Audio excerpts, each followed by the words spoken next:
Hello once again everybody, welcome to a new video from me, Hoppa or Josh, and today I'm giving you guys a beginner's guide to Divination.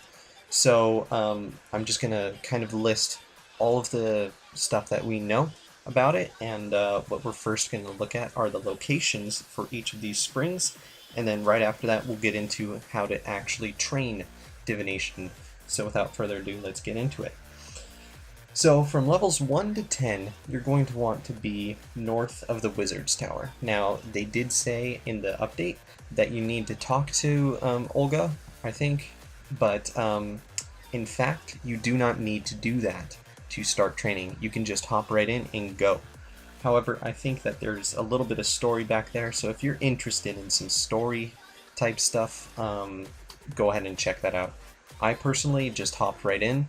But tonight I'll be going back and checking what Olga had to say or what everybody else wanted to say at that camp over there. So the first camp is, again, north of the Wizard's Tower. So you're going to want to go there first. You're going to be staying there from levels 1 to 10. And then right after you get to level 10, you're going to be making yourself a boon, but we'll get into that later. So once you get to 10, you're going to be moving to east of the Falador Lodestone, and you stay there from 10 to 20, and then from 20 to 30, you're going to be going on the west side of the dig site. Now, this is actually inside of the dig site, so I highly suggest you use dig site pendants if you would like a really good teleport. Dig site pendants are the best, at least for me. I think the glider is just a little bit closer, but dig site pendants are just what I had in my bank, and that's just what I use.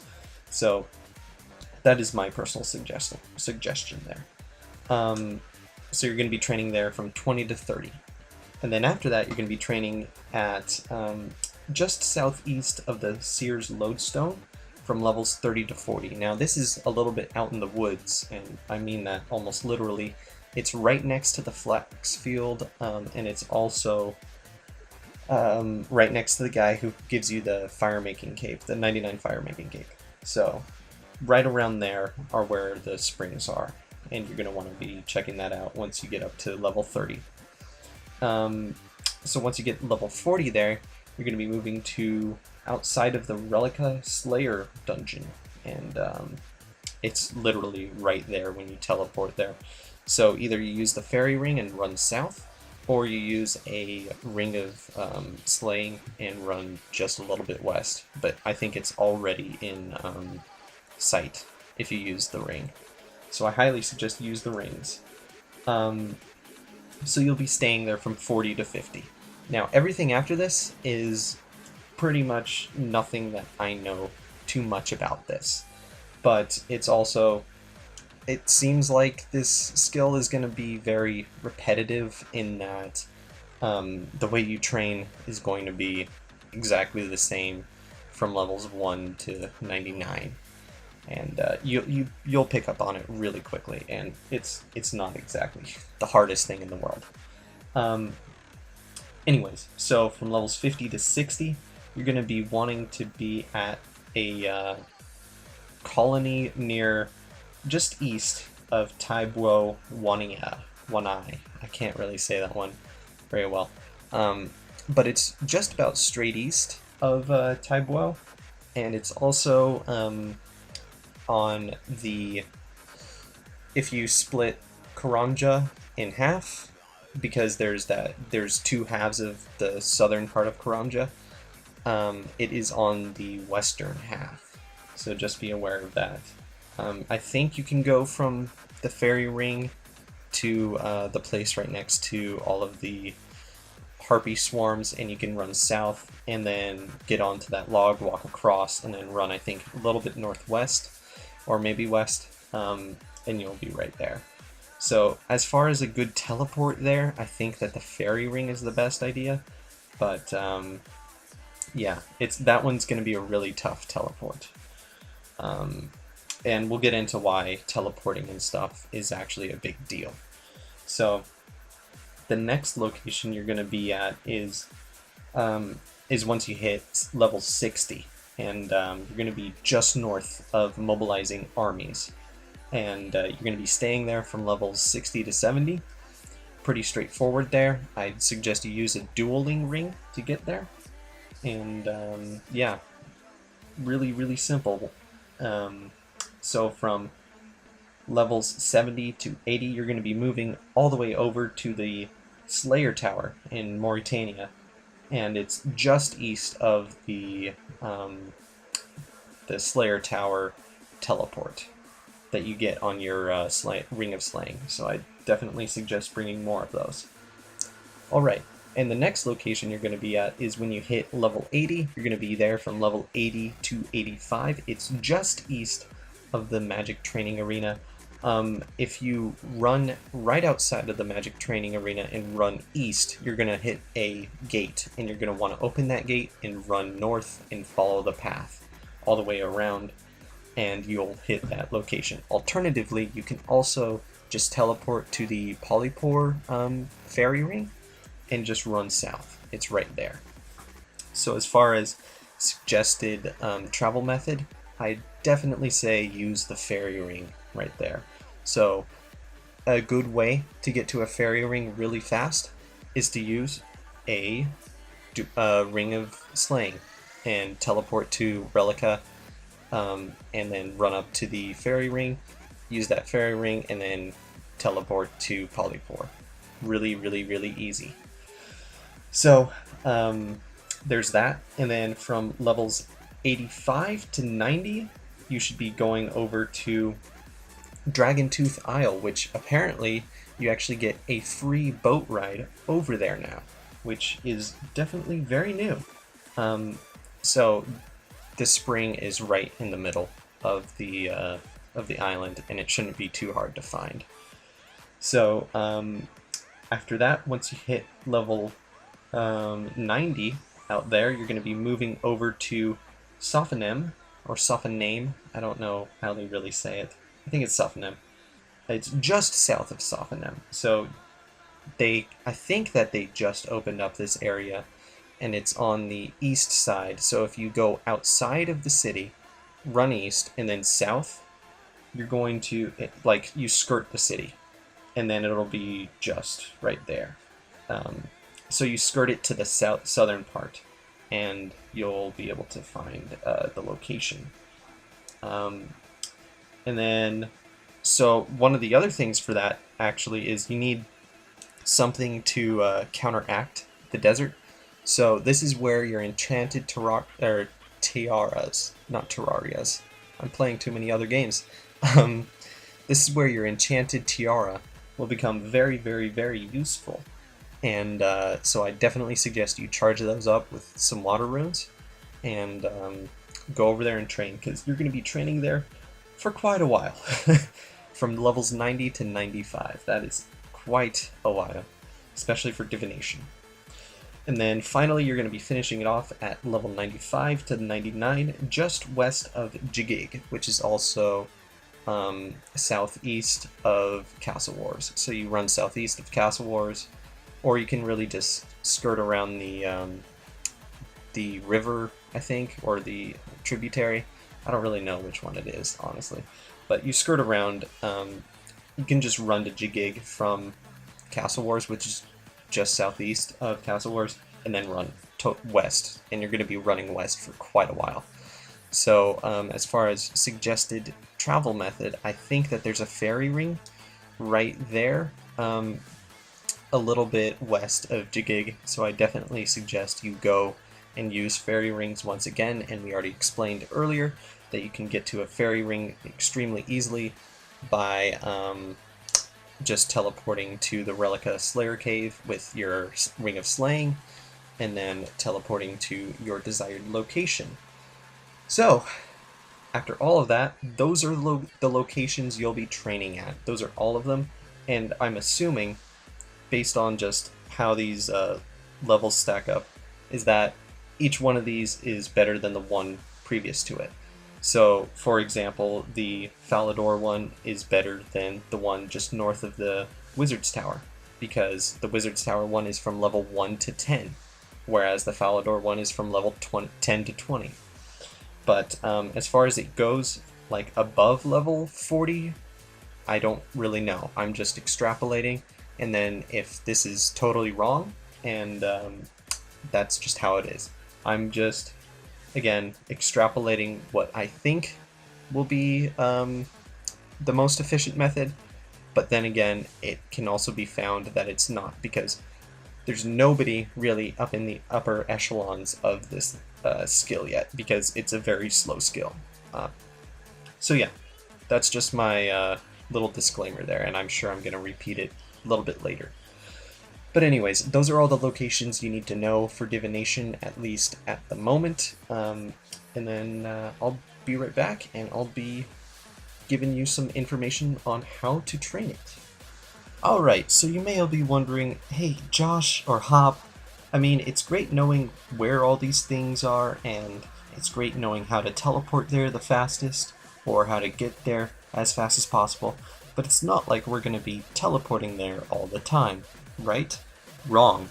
We are definitely going to be teleporting there back and forth, because there are these things called chronicle fragments, and once you collect 10 of them, you're going to want to go to this Guthix High Druid, and right next to him there's this altar, and you're going to offer up your fragments, and then you're going to go back and train more Divination, because you get an XP boost if you go and turn in those fragments. It's just like a one-off, here's some XP, blah, there you go. So you definitely want to collect these chronicle fragments. And I'll go into it a little bit later on in the video, where I'm explaining actually how you train the skill, but that's why you need to know where everything is, and which teleports are closest, and that's about it. So just making sure you knew that. Alright, we'll check out how to train the skill now. So Divination, in principle, is very, very easy. It's not a hard skill to learn how to do. It's not like Dungeoneering, where it's extremely intricate and it has all these other layered things. It's very, very, very, very, very closely related to RuneSpan, and we'll get into that in a sec. So, how you train this skill. So, you may be wondering, okay, I got all the locations now, but that's no good unless I know how to actually train. And it's actually very, very, very simple. All you need to do is either spot a spring or a wisp and left click it as harvest. And it's really that simple. And then you'll just start siphoning memories and energy from these springs, because if you left click harvest on a wisp, it'll turn it into a spring for a short amount of time, and then it'll revert back to a wisp, and then somebody else has to click it, blah blah blah. The process repeats. So yeah, so you're gonna be siphoning energy and memories from these wisps. The energy is going to be used to make rewards like boons, portents, etc., etc., and the memories are going to be the main bulk of your XP in the actual skill. So, without further ado, let's get into how this all works. So while harvesting, you'll collect both energy and memories associated to the same type of wisp you're harvesting, and periodically you'll harvest these enriched memories from regular springs. They give just more XP. So they're definitely a good thing to have. And I believe as your divination level goes up, you will harvest more and more enriched memories from regular springs. Additionally, there are also going to be these enriched springs that spawn. So these springs are just going to give you purely enriched memories. You're going to want to keep your eyes out for these. These are usually going to take up about a 2x2 space on the map, rather than a regular 1x1 like most of the other springs do. So keep your eyes peeled for these enriched springs. They're definitely something you're going to want to take advantage of.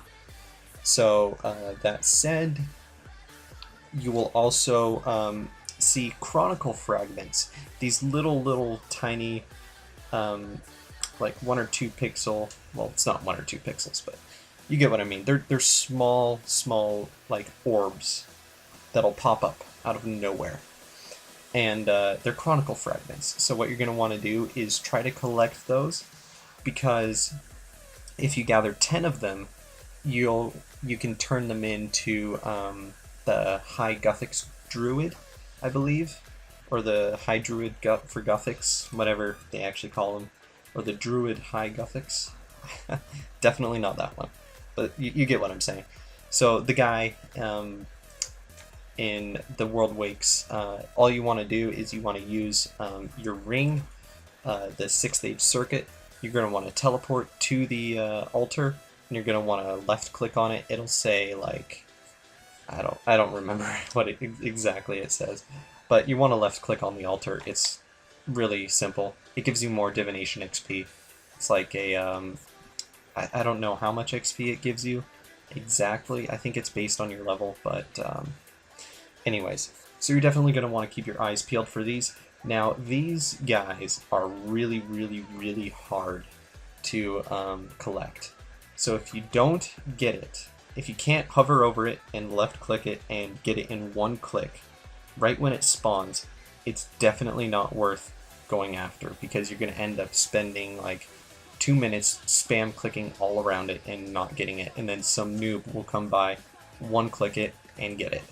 So I definitely suggest you keep your eyes peeled while you're doing divination, and if you see these chronicle fragments spawn, left click it once, and then if you get a red click, that's good. If you didn't, that's okay. Just go back to harvesting from the spring. So that said, there are also, so once you get a full inventory of these memories and stuff, what you're going to want to do is left click on the crater, which you should see at every divination spot, and it'll say convert memories. So you're going to want to convert your memories, and then it'll give you a little interface where it will give you 3 options. The first option will allow you to trade your memories for energy. Now, if you're intent on actually training the skill, I definitely suggest you do not do that. You would only do that in the worst case that you don't have enough energy to make your next boon, and then in which case you'll be spending a little bit more time after you reach like the level for the boon. You'll be spending some more time collecting more energy and memories, and you should be turning those memories into energy so you can get a boon, so that way you can advance to your next skill, or to your next location. Because these boons, while they're at very low levels, it's not making a very big difference. I believe if you get up to the higher and higher levels, it will be massively beneficial. But so far, between levels 1 and 40, I haven't noticed a difference between having a boon and not having a boon. Now, maybe I could see there being a little bit of a difference at the level 40 mark, but definitely between levels 1 and 39, there's really no difference. So you don't exactly have to make a boon between those levels. But I'd still suggest you do it in case that these rewards stack on top of each other. I don't think they do, but this is just as a precaution, just so if somebody comes out saying, oh hey, these actually do stack on top of each other, and you know, when you're training at like level 90 or something and somebody else is getting like 200 XP per wisp and you're getting about 150, all the other energies will be rising because of that. So just as a precaution, I'd say just make the boons for each level. It's not that hard. You just save up your energy until you get that, and then that's it. It's really not that hard. So to summarize what I said, don't choose number one ever, unless you need to make your boon. Don't choose it. Okay, so the second option that you're going to get is to convert your memories into XP. Just pure and simple, right there. That's the one you're going to want to use if you don't have enough energy to make your next boon. Definitely use that. And then the third option will allow you to convert energy and memories into XP. This will give you just a little bit of a boost to your XP. So if you're able to actually like buy a ton of energy, because energy is tradable and it's on the Grand Exchange, so if you want to check that out, you should definitely do that. But if you definitely have enough energy to make your next boon, use that energy, the excess energy that you have, to put it into more XP. Except at like the higher levels where you're going to get like higher level rewards, definitely don't do it then, but at least in the lower levels, go ahead and do that. I don't think it'll be too harmful. So just as a reminder, only do this method if you have enough energy to make your next boon, because this method will absolutely wreck the amount of energy that you have on you. To tell you why, each regular memory that you have in your inventory will use up 5 energy, and then each enriched that you have will use up 10 energy. So you can see if you have, let's just say, 20 of the regular ones, you're going to be using up 100 energy to convert. So keep that in mind when you're training. And you know what? That's just about it, guys. So I talked to you guys about a boon, I talked to you guys about how to train, and I talked to you guys about where the locations are. It's a fairly simple skill. It's a really slow skill. It is painfully slow. I don't really know the XP rates right now. I could go back and review a little bit of my footage from last night, but as far as like doing it right now, I don't really have the time. I may put out another video similar to this where I'm doing more in-depth stuff. But this was just meant to give you guys a quick overview, which wasn't very quick, but hey, I mean, it's a 20-minute video or 23-minute video. It'll get around that. So that's about it. I think as far as everything else goes, rewards and stuff, you guys know a bit about that already. If you don't, just left-click weave on your energy and you can see all the rewards. If you're intent on just making rewards from energy, go for it. But this is the way that I'm suggesting you guys train this skill. I'm not necessarily worried about the rewards. We can get into the rewards at a later date. Excuse me. So that's about it, guys. Please be sure to like, favorite, subscribe, all that great stuff. Share this around if you so choose. And that's about it, guys. So I will see you later on in a new video.